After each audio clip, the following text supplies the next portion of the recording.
নমস্কার। খবরদার কথা নয়।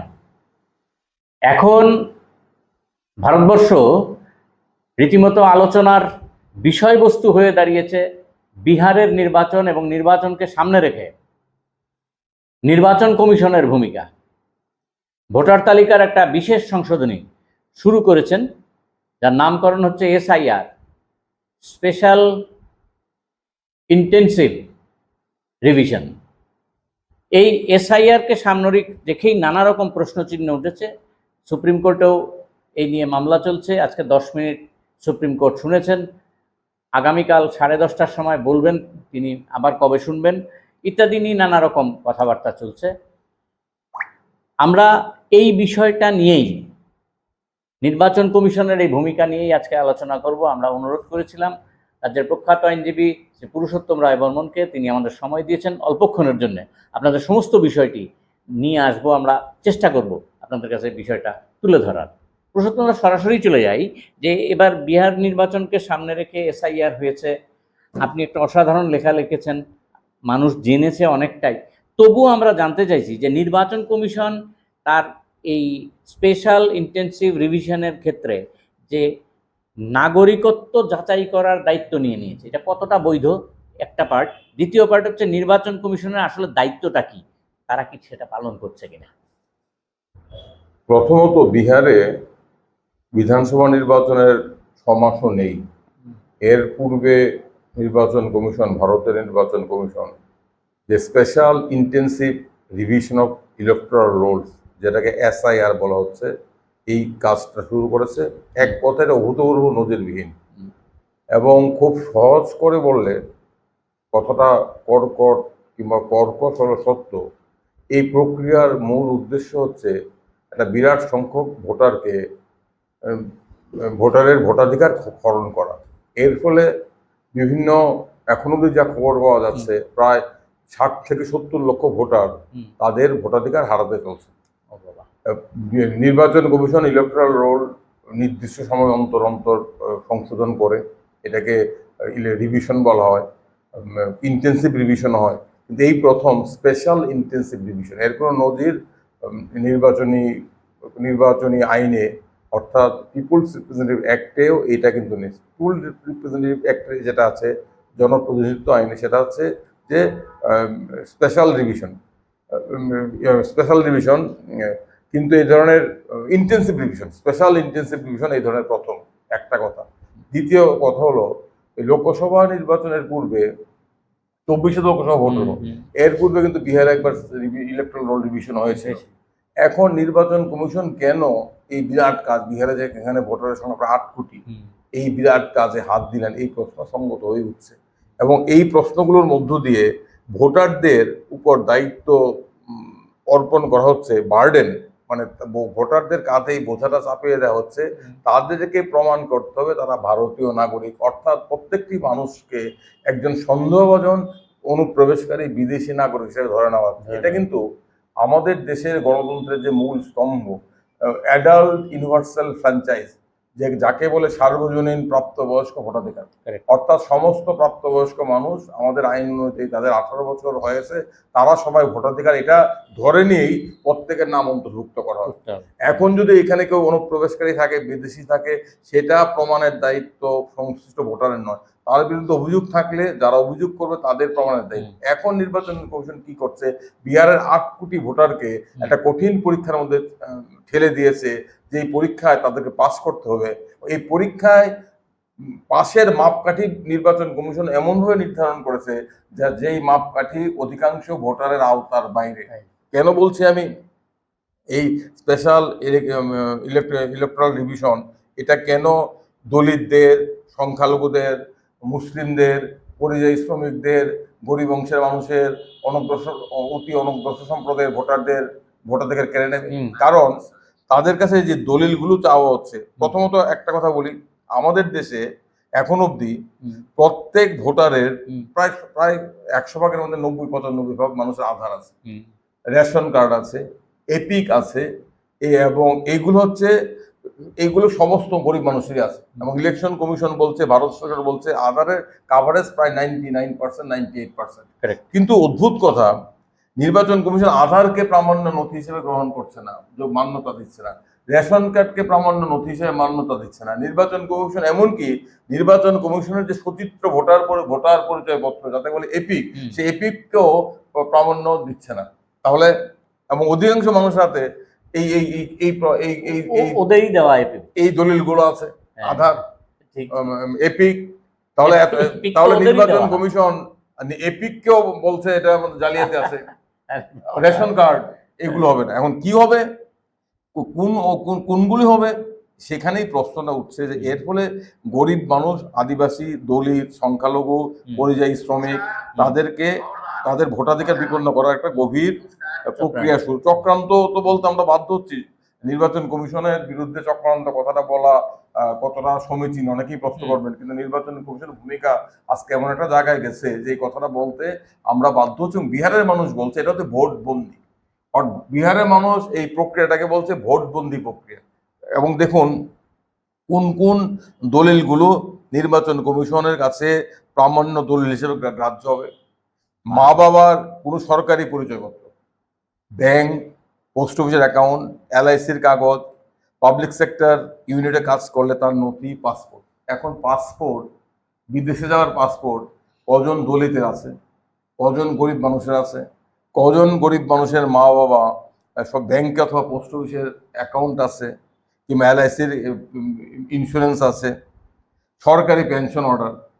আমাদের দেশে সরকারি চাকরিজীবী কতজন, মোট জনসংখ্যার 3 to 4%, বিহারে এটি হবে। তাহলে তো 57 বিভাগের সরকারি পেনশন অর্ডার থাকার কথা নয়। আপনার মাধ্যমিক যে কোনো স্বীকৃত বোর্ড থেকে পাশ করা শংসাপত্র, বিহারে মাধ্যমিক উত্তীর্ণ মানুষের সংখ্যা কত? প্রায় 50 ভাগ, 50 বেশি 60-70 ভাগ মাধ্যমিক অনুত্তীর্ণ। তারপর আপনার রিসেন্ট রিসার্চ রাজ্য সরকারের দেওয়া স্থায়ী বসবাসের শংসাপত্র, ওবিসি, তফসিলি জাতি, জনজাতি সরকার প্রদত্ত শংসাপত্র, পিতামাতার নামে দলিল, বাড়ির দলিল ইত্যাদি। এই ডকুমেন্টগুলো প্রমাণ করতে হবে। এবং আরো বিষয় আছে, যে সমস্ত ভোটারের জন্ম 2087 সনের পরে কিন্তু 2024-এর 2004-এর মধ্যে হয়েছে, তাদেরকে তাদের পিতামাতারা ভারতীয় নাগরিক প্রমাণ করতে হবে, তবেই তারা নির্বাচন কমিশনের ভোটার হিসেবে স্বীকৃতি পাবে।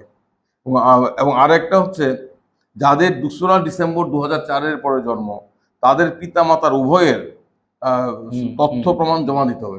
এই যে প্রক্রিয়া, এই প্রক্রিয়ার ফলে এই সংশোধন তো ভোটারদের ভোটহীন করা। আরেকটা কথা কি, আমাদের নির্বাচনী আইনে আছে যে অর্ডিনারি রেসিডেন্ট, যারা অর্ডিনারি রেসিডেন্ট তারাই ভোটার। ধরুন না, কৃষ্ণনগরে, আমি কৃষ্ণনগরে সাধারণত থাকি, এখন আমি কর্মসূত্রে মধ্যপ্রদেশে আছি, কিন্তু আমি কৃষ্ণনগরের ভোটার, ভোট দেওয়ার সময় ভোট দিয়ে যাই। এখন নির্বাচন কমিশন কি নিয়ম করেছে, এই স্পেশাল ইন্টেনসিভ রিভিশনে নির্বাচন কমিশনের লোকজন বাড়ি বাড়ি যাবেন, ভোটারদের 3বার যাবেন। 3বার গিয়ে যদি ভোটারকে বাড়িতে না পান, তাহলে তার নাম ভোটার তালিকা থেকে বাদ দেওয়া হবে। এখন বিহারে মাইগ্রেন্ট লেবার, পরিযায়ী শ্রমিক, কমপক্ষে 50 থেকে 60 লক্ষ পরিযায়ী শ্রমিক ভোটার, তারা বাইরে থাকেন। এবং বাইরের কর্মসূত্রে কেউ কেরালায় আছেন, কেউ বিহারে আছেন, কেউ মধ্যপ্রদেশ আছেন, কেউ পশ্চিমবঙ্গে আছেন, কেউ আসামে আছেন, কেউ মহারাষ্ট্রে আছেন, কেউ কর্ণাটকে আছেন, কেউ আপনার তামিলনাড়ুতে আছেন, চেন্নাই আছেন। তারা যেখানে থাকেন কর্মসূত্রে, সেই জায়গায় তারা তাদের নাম নথিভুক্ত করেন না, কেউই করে না। তাদের নাম বাড়িতে থাকে, তারা এসে ভোট দিয়ে যায়। এখন নির্বাচন কমিশন বলছে এই যে 1 মাস ব্যাপী স্পেশাল ইন্টেনসিভ রিভিশন, তখন নির্বাচন কমিশনের ব্লক বুথ লেভেল অফিসার বাড়ি গেলেন, গিয়ে একজন মানুষকে পেলেন না পরপর 3বার, তাহলে তার নাম ভোটের তালিকা থেকে বাদ দেবে। এখন 50 লক্ষ পরিযায়ী শ্রমিকের পক্ষে কি স্পেশাল ইন্টেনসিভ রিভিশনের জন্য বাড়িতে আসা সম্ভব হবে? তাহলে 50 লক্ষ পরিযায়ী শ্রমিক ভোটার তালিকাতে নাম বাদ যাবে তো। এটা তো করাই হচ্ছে। অত্যন্ত দুঃখজনক এবং দুর্ভাগ্যজনক ঘটনা। নির্বাচন কমিশন যার দায়িত্ব প্রত্যেকটা নাগরিকের ভোটাধিকার সুরক্ষিত করা, সেই নির্বাচন কমিশন নিজের কাঁধে দায়িত্ব তুলে নিয়েছে, যাতে করে গরিব, সংখ্যালঘু, পরিযায়ী শ্রমিক, দলিতদের একটা বিরাট অংশকে ভোটার তালিকা থেকে ছেটে বাদ দিয়ে দেওয়া যায়। একটা বিরাট অংশের নাগরিককে ভোটের পূর্বে অত্যন্ত গভীর উদ্দেশ্য নিয়ে ভোটাধিকার হরহীন করার জন্য এই স্পেশাল ইন্টেনসিভ রিভিশন চালু করা হয়েছে। না হলে এর পেছনে অন্য কোনো যুক্তি থাকতে পারে না। ওরা যে নাগরিকত্ব এবং বিচার করার নির্বাচন কমিশনের তো নাগরিকত্ব বিচার করার কোনো এখতিয়ারই নেই। এটাও তো করছে একটু এটা তো করছে যে আমাকে নাগরিক হিসেবে প্রমাণ করতে। আর এটা হচ্ছে কি, আমাদের দেশে বর্তমানে এমন একটা জায়গায় গিয়ে আমরা পৌঁছেছি যে আমাদের প্রত্যেকটা আমি ধরুন আমার বয়স 64+, আমি এই দেশে জন্মগ্রহণ করেছি, এখানেই আমার জন্য। এখন আমাকে প্রমাণ করতে প্রতি মুহূর্তে আমি সন্দেহের চোখে রাষ্ট্রে, আমি একজন বিদেশি প্রবেশকারী, আমি বাংলা ভাষায় কথা বলি, মানে আমি বাংলাদেশি। আমি যেহেতু বাংলা ভাষায় কথা বলি, বাংলাদেশ ভারতবর্ষে এটি হচ্ছে, ভারতবর্ষের বিভিন্ন জায়গায় বাংলাদেশি মানুষদের, হিন্দু হোক মুসলমান হোক, তাদেরকে আটক করে জোর করে ভারতীয় নাগরিকদের বাংলাদেশে পুষব্যাক করা হচ্ছে। এবং এটা হচ্ছে রাষ্ট্র প্রত্যেকটা নাগরিককে সন্দেহের চোখে দেখছে। এটা কিন্তু আমাদের নির্বাচন ব্যবস্থার মূল ভিত্তিকে দুর্বল করছে। এটা ভয়ঙ্কর প্রক্রিয়া শুরু হয়েছে, এটা বিহার দিয়ে শুরু হয়েছে, ভোটবন্দির ষড়যন্ত্র। এটা পরবর্তী সময় সারা দেশে সম্প্রসারিত করা হবে এবং এখানে গরিব মানুষকে পরীক্ষায় বসতে বাধ্য করা হচ্ছে। এবং এই পরীক্ষার মাপকাঠি এমন করা হয়েছে গোলপোস্ট, যে গোলপোস্ট গরিবদের আওতার বাইরে একদম। এবং এর ফলে বিশেষত সংখ্যালঘুরা, বিশেষত পরিযায়ী শ্রমিকরা, দলিতরা, অনগ্রসর সম্প্রদায়ের মানুষরা, তারা কিন্তু ভোটাধিকার হারাতে চলেছেন। নির্বাচন কমিশন বলছে 50 লক্ষের সংখ্যাটা আরো বাড়বে দেখবেন। এখানে আপনার একটা লেখাতে পড়ছিলাম যে মতিলাল নেহেরু 1928 নির্বাচন কমিশন কি 1928 সালে মতিলাল নেহেরু রিপোর্ট, আর 1929-এর পূর্ণ স্বরাজের ঘোষণা, প্রাপ্তবয়স্কদের ভোটাধিকার দেওয়া। এটাই তো এই যে বেসিক বিষয়। আমাদের দেশে আমাদের আমেরিকায় সমস্ত নাগরিকদের মাত্র 75% ভোটার হিসেবে নাম রেজিস্ট্রি করেছে, রেজিস্টার্ড। আমেরিকা, অন্যান্য দেশের সিস্টেম কি, অন্যান্য দেশের নাগরিকদের স্ব-উদ্যোগে ভোটার হিসেবে রেজিস্ট্রি করতে হয়। আমাদের দেশে আমরা যেহেতু গণতন্ত্রকে তৃণমূল স্তরে নিয়ে যেতে চাই, সেখানে আমরা নির্বাচন কমিশন গত 75 বছর ধরে তাদের প্রচেষ্টা ছিল প্রত্যেকটা নাগরিকের কাছে পৌঁছা। সেই কারণে আমাদের দেশে নাগরিকদের প্রায় 95-96% ভোটার তালিকায় নাম নথিভুক্ত করতে পেরেছে। কারণ কি, এখানে নাগরিকদের, নির্বাচন কমিশন নাগরিকদের কাছে যাচ্ছে এবং যারা ভারতবর্ষের মধ্যে থাকে তাদের প্রত্যেককেই বৈধ ভোটার হিসেবে ধরে নেওয়া হচ্ছে। আর এখন উল্টো হয়ে গেছে, প্রত্যেককেই সন্দেহভাজনক বিদেশি অনুপ্রবেশকারী অবৈধ ভোটার হিসেবে ধরা হচ্ছে। এবং যদি বিষয় হতো তারা গরিব হয়, সংখ্যালঘু হয়, মুসলিম হয়, বাংলাভাষী হয়, তারা অনগ্রসর সম্প্রদায়ের মানুষ হয়, পরিযায়ী শ্রমিক হয়, তাহলে নির্বাচন কমিশন ধরে নিচ্ছে তার প্রত্যেকে এক একজন সন্দেহভাজন বিদেশি অনুপ্রবেশকারী অবৈধ নাগরিক। সেই কারণে তাদেরকে পরীক্ষা রেগুলেটরিনে উপস্থিত করা হচ্ছে। এটা টোটাল দৃষ্টিভঙ্গিটাই উলট পুরাণ হয়ে গেছে। এটা কি ভারতবাসীর কাছে একটা অপমানজনক বিষয় বলে মনে হয়? অবশ্যই। আমি তো বলছি, আজকে প্রতি মুহূর্তে আমাকে কাগজ দিয়ে পরীক্ষা করতে, আমি এই দেশের নাগরিক, প্রতি মুহূর্তে কাগজ না থাকলে আমাকে আমার অন্তুষ্টি হবে না। কাগজের গেরাকলে মনুষ্যত্বকে ফাঁস দেওয়া হচ্ছে প্রতি মুহূর্তে। ভোট দেওয়ার জন্য আমাকে কাগজ, যে কাগজ আমার পক্ষে জোগাড় করা দুঃসাধ্য। আমি গরিব, আমার জমি নেই, আমার ব্যাংকের পাসবই নেই, আমার ব্যাংকের পাসবই আপডেটেড নেই, আমার মা বাবা কোনোদিন বিদেশে যায়নি, আমি বিহারের বাইরে কোনোদিন পা রাখিনি, আমাকে বলা হচ্ছে পাসপোর্ট দিতে হবে। আর যেটা আমার কাছে সবচেয়ে সহজলভ্য, যেটা সরকারি দলিল, এপিক, রেশন কার্ড, আপনার আধার কার্ড, এটা তারা কার্য করতে। কোন যুক্তি, কিসের যুক্তি? তারা বলছে যে আধার কার্ড, রেশন কার্ড এগুলো নাকি জাল হয়, ফ্রড হয়। তাহলে তো অন্য দলিলগুলো ফ্রড হয় না? অর্থাৎ বড় লোকদের কাছে যে দলিলগুলো থাকবে, বড় লোকদের, অবস্থাপন্নদের হাতে যে দলিলগুলো সহজলভ্য, এগুলো ফ্রড হয় না। গরিব মানুষের কাছে যে দলিলগুলো থাকে এগুলোর মধ্যে ফ্রড হবে। অর্থাৎ প্রত্যেক গরিব একজন করে প্রতারক, প্রত্যেক সাধারণ মানুষ একজন সম্ভাব্য প্রতারক। এই দৃষ্টিভঙ্গি নির্বাচন কমিশন চলছে বলে নির্বাচন কমিশন তাদের নিজের এপিক কার্ডকে গ্রাহ্য করছে না। নির্বাচন কমিশন তাহলে বলতে হবে এই ফ্রডের সাথে নির্বাচন কমিশন যুক্ত। তাহলে বলতে হবে এতদিন বিহারে যত নির্বাচনে সব অবৈধ ভোটার, এটা করা হচ্ছে। আমার মনে হচ্ছে নির্বাচন কমিশনের কাছে এই খবর পৌঁছে দেওয়া হচ্ছে যে বিহারে শাসক দল এনডিএ জোটের পায়ে তলার মাটি চলে গেছে। পরিযায়ী শ্রমিকরা, দলিতরা, অনগ্রসর সম্প্রদায়ের মানুষরা, সংখ্যালঘুরা, তারা বিরাট সংখ্যক এনডিএর বিরুদ্ধে ভোটাধিকার প্রয়োগ করতে যাচ্ছেন। তার জন্যই বোধ হয়, এটা ধারণা করা যথেষ্ট কারণ আছে, তার জন্যই এই অভূতপূর্ব নজিরবিহীন এই স্পেশাল ইন্টেন্সিভ ইলেকট্রাল রোল রিভিশনের প্রক্রিয়ায় নির্বাচন কমিশন ঝাঁপিয়ে পড়েছে। নির্বাচন কমিশনের যে সমস্ত প্রতিনিধিরা এগুলি চেক করার জন্য যাচ্ছে, আপনার বা আমার কাছে যদি আসে, ওদের নাগরিকত্ব যদি চ্যালেঞ্জ করা হয়, আপনি কিসের ভিত্তিতে এসেছেন? আগে আপনি প্রমাণ করুন আপনি নাগরিক কিনা। এটা তো আরেক বিপদের সম্মুখীন হবে। এটা তো নির্বাচন কমিশন বিহারে বলছেন, আমি নির্বাচন কমিশন দিল্লি থেকে প্রতিদিন ঘোষণা দিচ্ছেন 95% voter enumeration form fill up করছে। এখন প্রত্যেক ভোটারকে একটা করে এনুমারেশন ফর্ম ফিল আপ করতে বলছে। নির্বাচন কমিশন প্রত্যেকদিন প্রেস রিলিজ দিয়ে বলছে 98% voter enumeration form fill up করে দিয়েছে। এখন আমার তো আমাদের ত্রিপুরা রাজ্যের মানুষের অভিজ্ঞতা আছে, এখানে নির্বাচন যখন হয় প্রতি নির্বাচন কমিশন নির্বাচনের পরে বিবৃতি দিয়ে বলে অবাধ সুষ্ঠু ভোট হয়েছে। আর আমরা জানি ঘটনাটা কি, আমাদের গায়ে কিরকম ভোটের আছর পড়ে, আমাদের পিঠে কিরকম লাঠি পড়ে ভোট দিতে গিয়ে আমরা জানি। এবং বিহারের বিভিন্ন পত্রপত্রিকায় বেরোচ্ছে বিএলওরা ঘরে বসে সমস্ত এনুমারেশন ফিল আপ করছে নিজেরাই সবটাই জালিয়াতি। এই যে 98% 97% এনুমারেশন ফর্ম ভোটাররা ফিল আপ করছে, এটা তো ডাহা মিথ্যা প্রচার। আপনি ইন্ডিয়ান এক্সপ্রেস খুলে দেখুন, আনন্দবাজার খুলে দেখুন, হিন্দু খুলে দেখুন, তারা বলছে একটা স্কুলে বিএলও বসেছে 1000 ফর্ম নিজেই ফিল আপ করছে, ফর্ম গুলো সই না করে দিয়ে দিচ্ছে। সেটাকেই নির্বাচন কমিশন বলছে 98% এনুমারেশন ফর্ম ফিল আপ হয়ে গেছে, অবৈধ বলে বাদ দিয়ে দেবে। অবৈধ বলে বাদ দিয়ে। আরেকটা বিষয় হচ্ছে 22 লাখ মৃত ভোটার নাকি আছে। কে প্রমাণ করলো, কে দিল? এই মৃতরও তো সার্টিফিকেট লাগবে। এটা তো একমাত্র, আমি তো ঈশ্বরে বিশ্বাস করি না, নাহলে বলবো ঈশ্বর জানেন। আচ্ছা, আমি বলবো একমাত্র নির্বাচন কমিশন, তারা জানেন তারা কি করছেন। এই পরিস্থিতিতে বিহারের কি নির্বাচনের পরিবেশ উপযুক্ত বলে মনে করেন? নির্বাচনে অভাব, মানুষের ভোটাধিকার যদি হরণ করে নেয় নির্বাচন, তো এটা নির্বাচনে বিরাট একটা দাগ চিহ্ন পড়ে গেল। এখন তো আমাদের লড়তে হবে। আমার যেটা মনে হচ্ছে, আমরা ত্রিপুরা এখন ভোটের দিন ভোটাধিকার দেওয়ার জন্য লড়াই করি।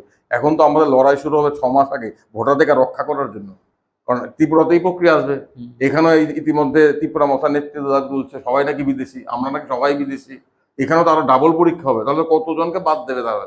তাহলে আমাদের যুদ্ধটা শুরু করতে হবে নির্বাচনের 6 মাস আগে ভোটার লিস্টে নিজের নামটা রক্ষা করা, তারপর দেওয়ার দিন ভোট কেন্দ্রে যাওয়া। বিহারের মানুষও দায়িত্ব নিয়ে লড়াই করছেন এবং নির্বাচন প্রক্রিয়াটা বিরাট প্রশ্নচিহ্নের মুখে পড়ে গেছে। এবং দুর্ভাগ্যজনক, নির্বাচন কমিশন তাদের সংবিধান তাদেরকে ক্ষমতা দিয়েছে স্বাধীন, অবাধ, সুষ্ঠু নির্বাচন করার জন্য। নির্বাচন কমিশন এটা সংবিধান স্বীকৃত সংস্থা, কিন্তু দুঃখজনক হলো সত্য নির্বাচন কমিশন এমন সমস্ত লোকজনদের বসানো হচ্ছে তারা নির্বাচনী ব্যবস্থার মূলেই কোঠাঘাত করছে। যদি ভোটারদেরকে দেবতা মনে করা হয়, ভোটারদের দেবতাদের দ্বারাই তো মানে বৃহৎচ্যুত করার চেষ্টা করছে। একদম। সর্বশেষ যে প্রশ্ন আপনি একটুখানি ইঙ্গিত দিয়েছেন, এই ভোটার তালিকা 2003-এর রিভিশনের পরিপ্রেক্ষিতে এই ভোটার তালিকাকে ভিত্তি করে 2024-এ নির্বাচন হয়েছে, লোকসভা নির্বাচন। সেই ভোটার তালিকার থেকে প্রায় কোটি খানেক মানুষ বাদ হয়ে যাওয়ার সম্ভাবনা দেখা যায়, তারা অবৈধ ভোটার। এই অবৈধ ভোটারগুলির যদি 24-এ ভোটাধিকার পেয়ে থাকে, তাহলে 24-এর নির্বাচনটা বিহারের ক্ষেত্রে কতটা আইন গ্রাহ্য হলো? এটা নির্বাচন কমিশন উত্তর দেবে, কিন্তু তাদের দ্বারা আমরা উত্তর দেওয়ার জন্য সামনে পাবো না। কিন্তু মানুষের ক্ষোভ জমছে, নির্বাচন কমিশনের বিশ্বাসযোগ্যতা অনেকটা নষ্ট হয়ে গেছে। এই বিহারের ভোটবন্দি প্রক্রিয়া শুরু করে নির্বাচন কমিশনের বিশ্বাসযোগ্যতা একদম তলানিতে ঠেকেছে। এটা দুর্ভাগ্যজনক। আমাদের দেশে সবচেয়ে সমস্যা হচ্ছে কি, সমস্ত সংস্থাগুলো, গণতন্ত্রের যেগুলো স্তম্ভ, নির্বাচন কমিশনের একটি সাংবিধানিক স্বশাসিত সংস্থা, এই সংস্থাগুলো আজকে পরোক্ষে কিংবা প্রত্যক্ষভাবে শাসক দলের এজেন্ডাকে কার্যকরী করার চেষ্টা করছে। এটি হচ্ছে আমাদের দেশে গণতন্ত্রের সবচেয়ে দুর্বলতা। গণতন্ত্রের রাহুগ্রাস কিংবা গণতন্ত্র আজকে ফেসিবাদের বেষ্টনীর মধ্যে গণতন্ত্রের শ্বাসরুদ্ধ হওয়ার প্রক্রিয়া, এর একটা উদাহরণ হচ্ছে নির্বাচন কমিশনের ভূমিকা। এই ভূমিকা তো নির্বাচন নেওয়ার কথা না, এটা দায়িত্ব না। নির্বাচনের দায়িত্ব হলো ভোটাধিকার নিশ্চিত করা, ভোটাধিকার কেড়ে নেওয়ার জন্য নির্বাচন কমিশন নয়। মানে আপনার অভিজ্ঞতা থেকে বলে আমাদের অনুষ্ঠান শেষ করার আগে জানতে চাইছি, এই যে পার্লামেন্ট স্থগিত হয়ে যাচ্ছে এই এসআইআর পরিপ্রেক্ষিতে, এই দাবি পাল্টা দাবি ইত্যাদি নিয়ে, এটা নির্বাচন কমিশন কি এই জায়গা থেকে মানুষকে নিষ্কৃতি কি দিতে পারে না, বা পার্লামেন্টকেও তো বাঁচিয়ে দিতে পারে যদি বিহারের নির্বাচনের রেজাল্টটা এক্ষুনি ডিক্লেয়ার করে দিতে পারে? এখন ডিক্লেয়ার করলে তাহলে তো অনেকটা রক্ষা পাবে। এখন ডিক্লেয়ার করলে তার নির্বাচন সবটাই প্রহসন হয়ে যায়। একটু অনুষ্ঠান, বাকিটা কতটুকু অনুষ্ঠান তো রাখতে হবে। কিন্তু আমি একটা কথা বিশ্বাস করি, এটা মানুষ মেনে নেবে না। এইভাবে গণতন্ত্রকে এই গণতন্ত্রের কণ্ঠ রোধ করা, ভোটাধিকার কেড়ে নেওয়া, বিরাট সংখ্যক মানুষকে ভোটহীন বিদেশি নাগরিক করে দেওয়া, আমাদের বাংলাভাষী মানুষদের জোর করে ভারতীয় নাগরিকদের বাংলাদেশি বলে ঠেলে পাঠিয়ে দেওয়া, এটা যারা করছে তাদের চরম সর্বনাশ, তাদের দোরগোড়া রক্ষা করছে ঠিক তাদের জন্য। অত্যন্ত ব্যস্ত সময় কাটাচ্ছেন আজকে, মানে পুরুষোত্তম দা, ওখান থেকে প্রায় আমরা অনুরোধ করে নিয়ে এসেছিলাম। কৃতজ্ঞতা জানাই আজকের এই অনুষ্ঠানে আমাদের সহযোগিতা করার জন্য। এবং আজকে এই জায়গা শেষ করছি এটা বলেই, সর্বশেষ যে প্রশ্নটা, নির্বাচনের রেজাল্ট ডিক্লেয়ার করে দিলেই হয়ে যায়, সমস্ত সমস্যার সমাধান হয়ে যায়, ভারতবর্ষের এই নাগরিকত্ব বিচার একটা কথা কিন্তু, এই যে নির্বাচন কমিশন ভোটার তালিকা সংশোধন করে কাটছাট করে যারা খুব সম্ভবত বিজেপির বিরুদ্ধে ভোট দেবেন তাদেরকে বাদ দিয়ে দিচ্ছে, এতে তো নির্বাচনের ফলাফলকে তারা আগামী অনেকটা প্রভাবিত করে রাখছেন। মানে এই নির্বাচন কমিশন বিষয়টাই, মানে কমিশন একটা অন্য শব্দ কোট আনকোট যদি ধরে নিই, তাহলে একটা অবাস্তব, একটা হাস্যকর জায়গায় চলে যাচ্ছে। মানুষ হাস্যকর না, ভয়ঙ্কর জায়গায় চলে যাচ্ছে। এই জায়গায় দেশের গণতন্ত্র নিয়ে কতদিন আমরা গর্ববোধ করব জানি না। তবে আমরা এই প্রশ্নচিহ্নগুলি রেখে গেলাম যে বিহারকে সামনে রেখে যেভাবে হচ্ছে, যে নির্বাচনের প্রক্রিয়া শুরু হচ্ছে, সারা দেশেই যদি এটা চালু হয়ে যায় তাহলে কিন্তু দেশের গণতন্ত্রের উপর বিরাট আঘাত আসছে, এটা কিন্তু আগাম বলা যেতে পারে। সুতরাং সতর্ক হোক সবাই। আমরা সুপ্রিম কোর্টের দিকে নিশ্চয়ই তাকিয়ে আছি, আমরা সেটাও দেখব। তবে পাশাপাশি এটাও বলে রাখছি যে মহারাষ্ট্রের যে ঘটনাটা আমাদের কয়েক বছর আগে ঘটেছিল, সুপ্রিম কোর্ট যে হারে ডিলে করতে করতে মহারাষ্ট্রের নির্বাচন সংক্রান্ত বিষয়টাকে একটা জায়গায় নিয়ে গেছিলেন, তাতেও কিন্তু আমরা হতাশ ছিলাম। আশা করছি সব কিছুই ঠিকঠাক হবে, ভারতের গণতন্ত্র রক্ষিত হবে, এই আশা ব্যক্ত করে আজকে পুরুষোত্তম দাকে আবার কৃতজ্ঞতা জানাই। এবং এই অনুষ্ঠানে সহযোগিতা করার জন্য করণ রাজদেব বর্মা আমাদের সহায়তা করেছেন, তাকেও কৃতজ্ঞতা জানাই বলে আজকের এই অনুষ্ঠান শেষ করছি। সবাই ভালো থাকবেন, সুস্থ থাকবেন, সকলকে নমস্কার।